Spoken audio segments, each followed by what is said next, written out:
Coming to you live from the Mushroom Kingdom, it's Mario!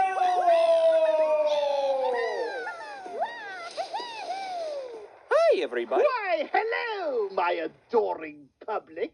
Hold your applause, hold your applause. The ruler of the Kremlin crew is nearly taking the stage. Hey there. Nothing like chatting with the guy who tried to destroy our homes. Huh, DK? Mr. Rool, you're not going to take over the stage like the last villain, are you? Unfortunately, my little green-clad simpleton, my artwork isn't complete, which is why I have to speak to you on this screen for now. That Nimrod in the red hoodie must have been prioritizing lesser characters. Otherwise, I turn this tacky theater into a nefarious Nickelodeon for my Kremlin crew and I. I wouldn't object. Here we go again. That is an excellent question. I suppose it all started when I first played Donkey Kong 64 on Christmas morning, 1999. My parents knew I was a fan of Donkey Kong Country from the times I played it at my grandparents' house on their SNES, so Santa got me this game as a present. From the moment my dad set up the expansion pack and I plugged in the game, I was greeted with something truly magical. A panoramic view of Donkey Kong Island. Birds singing in the skies, seals clapping in the waves. It was a bona fide paradise. And then it's immediately contrasted by the dark and gloomy Crocodile Isle. I was immediately enraptured by K. Rool's presence, with his Darth Vader breathing, the slow drumming of his claw on his chair, and caressing his claptrap companion with cruel and calculating composure. There's more letters in the alphabet than K, you crud-faced kooky clod! Oh no, it's contagious! Contagious indeed. Then I got the pleasure of watching the DKC cartoon, playing DKC 2 on the Virtual Console, and loving the character even more. Don't get me wrong, Bowser's a fantastic villain, but What? in DK's games, you feel K. Rool's presence from the very beginning to the moment you get to the title screen. Right there, in Diddy's Conquest, you hear K. Rool's leitmotif, which is echoed throughout the entire map and the final battle with Crocodile Cacophony. To summarize, why do I love K. Rool? In the immortal words of Ferb Fletcher, a hero is a hero, but everyone loves a great villain. Nintendo doesn't feel the same way. He hasn't done any villainy in like a century. Absence makes the heart grow fonder, Bowser. I would know. After years of no Kremlings in any games, K. Rool's Smash Reveal trailer dropped. For the first time in years, I felt heard by Nintendo and Sakurai. And he felt great to play in game. Oh man, he's still my main to this day. What fascinating adoration. Tell me, are you looking for a change in career? I could easily use a bright-eyed scholar like yourself. Nah, I'm good. I've seen how you treat your crew. Despite Slick's idiocy and Bowser's temper, working here I have a little more job security and less likelihood of being eaten by a giant claptrap. A pity. After seeing your power in the last episode, I'd say you're wasting your potential here. Power? What are you talking about? Wait, you don't remember? I remember seeing White, shouting, and hitting something? Okay, Barney the dinosaur and Bobo the gorilla. I'll just sit over here and read the fans from their questions. Don't worry about it. Kayla Creations asks, why do you steals the bananas from the bonobos and the chimpies? Oh, we actually discussed this in an earlier episode. I thought there might be some kind of magical property to the bananas. Is that why you want them? Magic? This is the first I've heard of it. Then why steal them? It's dumb. You could have kidnapped his girlfriend or something like a real villain.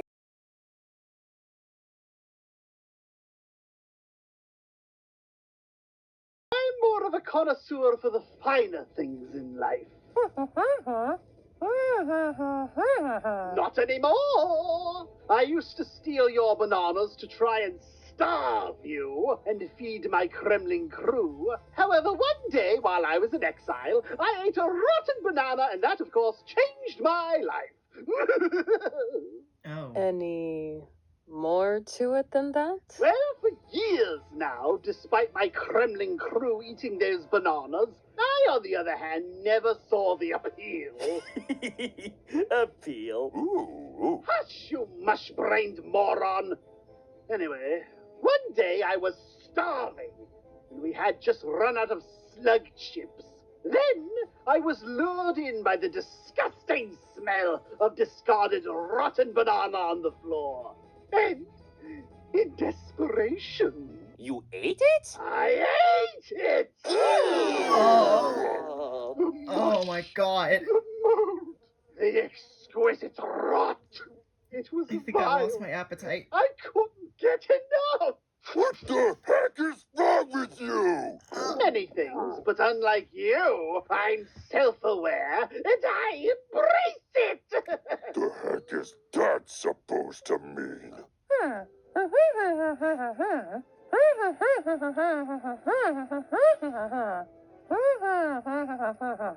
that's easy. I was estivating. Ooh.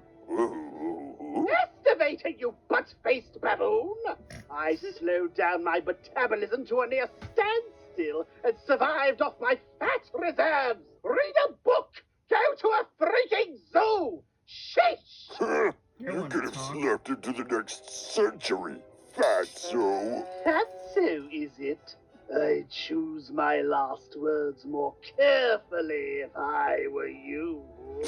You think I'm afraid of an obese gator who can't even steal the banana candy from baby-brained butt clowns like Dumb Kong and Dumber Kong over here? Why are you smiling? You're supposed to get mad.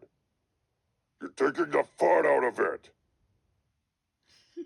Ultimate Play of the Game asks King Rolling Stone what he thinks of other villains like Strong Bad or Annoyedco. King Rolling Stone? Solid music, but I'm more into sea shanties. Well, it's just a shot away. I can't believe Nintendo let a bunch of B-listers take my place for so long. Other villains pale in comparison to raw, unbridled charisma. Is that what he calls it? What is there to say about a glorified log like Tiki Tom? Lord Frederick may have been a poor man's version of me, but I can at least somewhat respect the snowman's rivals in pillage and plunder. However, I can't take Void's Co seriously. Why is that? I thought they did a good, bad job filling their roles. Yeah. What do you think makes for a proper villain? Someone with class. To put it simply, apes are apes, and monkeys are monkeys. Not a single one of them comes close to the menace of my Kremlin glory. Keep clapping your jaws and I'll turn you into my next leather bag, you cheap shot. Not him, too.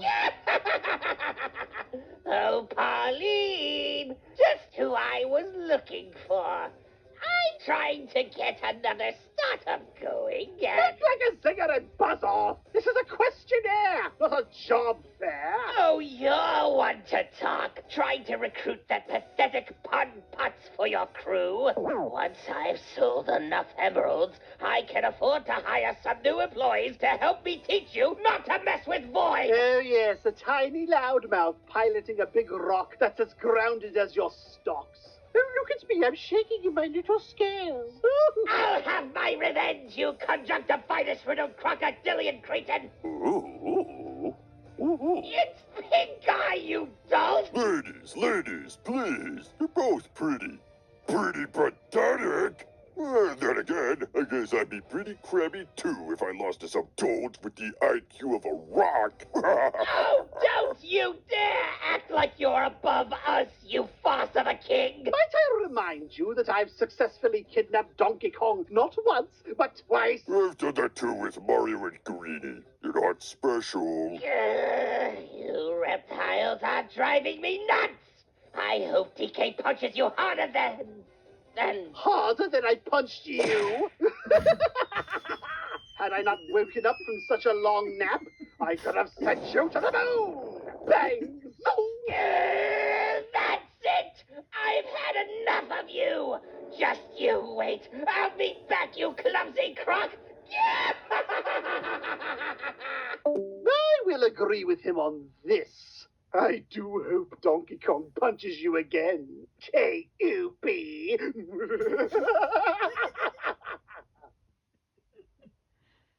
M. Night Shyamalan Ding Dong 64 asks everyone who should voice the Pete's Dragon in the next Sonic movie.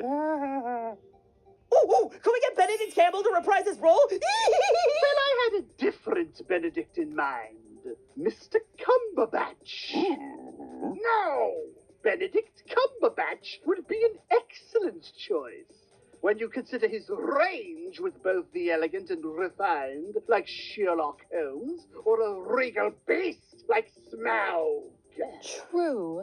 But I think Jermaine Clement has him beat when playing a character who acts cultured, but is just plain crazy. Excuse you! I'm a sophisticated form of insane. Thank you very much.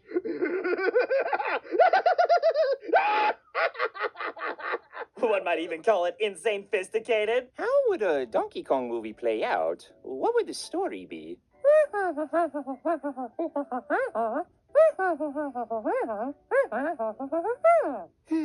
I believe the carts in the Mario movie run on banana juice.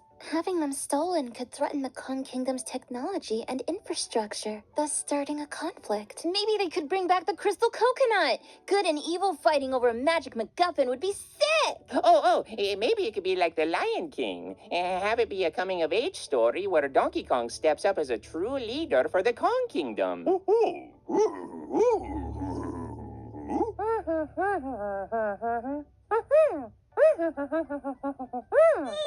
please. This soft-hearted oaf doesn't have what it takes.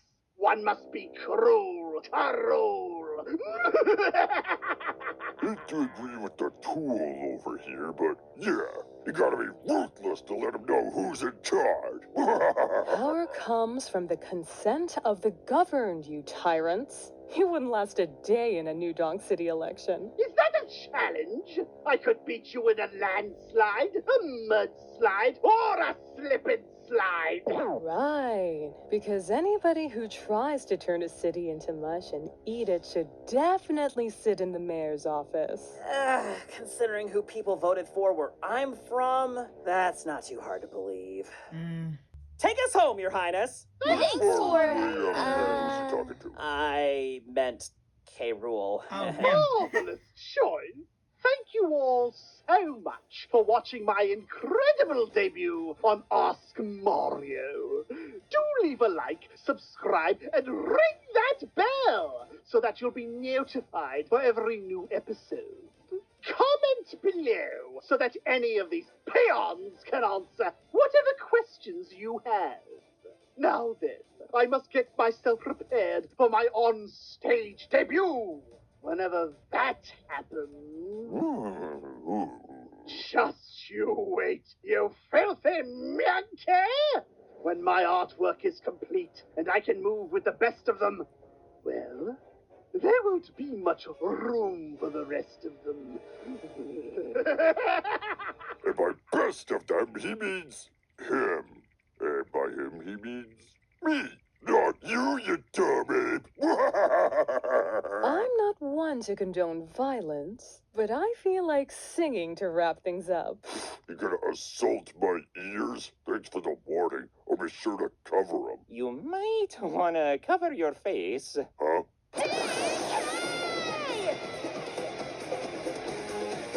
Let's go banana.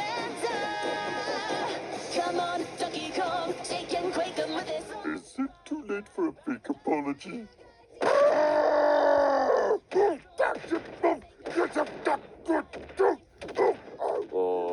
Okay, we've done 3 episodes about DK Bonanza. What's next? Maybe a season 3 margarine butter or a Christmas cookie. I'll let you know, Mickey Mouse. Dang, I really did a number on him. Eh.